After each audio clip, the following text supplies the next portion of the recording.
take you through the stages of starting with an image from nature and turning it into an idea for a pattern. So obviously I pulled this off the internet, but let's pretend I found it in nature. It's a good image because it has a lot of motifs in it that I like the layout, I like the direction, I'm inspired by the marks, etc. So in order to turn this into an idea for a pattern, I would first start with the 4 post-it notes. So I'm going to go to that page. And this could also be just one piece of paper that you end up cutting into 4 parts, but since we've been working with the post-it notes, I'm going to use that in the demo. So I lay them out and then I number them because it gets very confusing about what goes where if you don't number them. So I have them numbered, and then I'm going to, in the center of it, sketch out an idea for shells. Of course, they look like delicious dumplings now, but they were a rough sketch, and remember, I'm going to do the artwork later.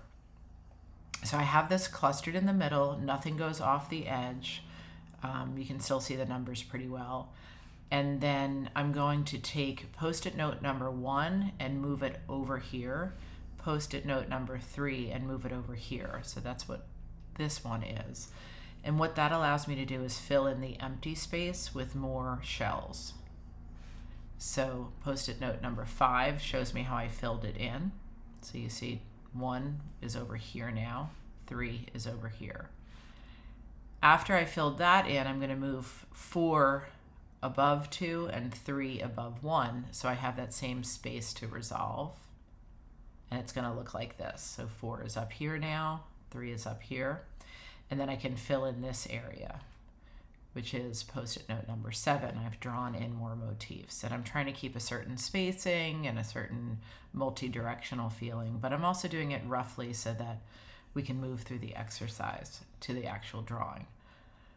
Post-it note number 4 and 2 are now going to move over again because I can tell that there is a space, a gap here.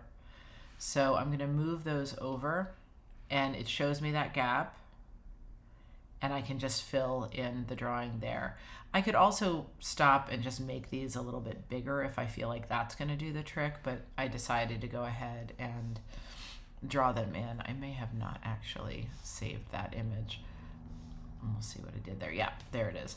So now I have everything filled in, and that would be the end of my post-it note repeat, and then I would digitize it if it's one of the ones that I want to work with. But having that shell design as a photograph, I already know that I'm going to go in and paint and draw it to create this kind of a feeling, not the Sharpie line, but the Sharpie line was just for layout.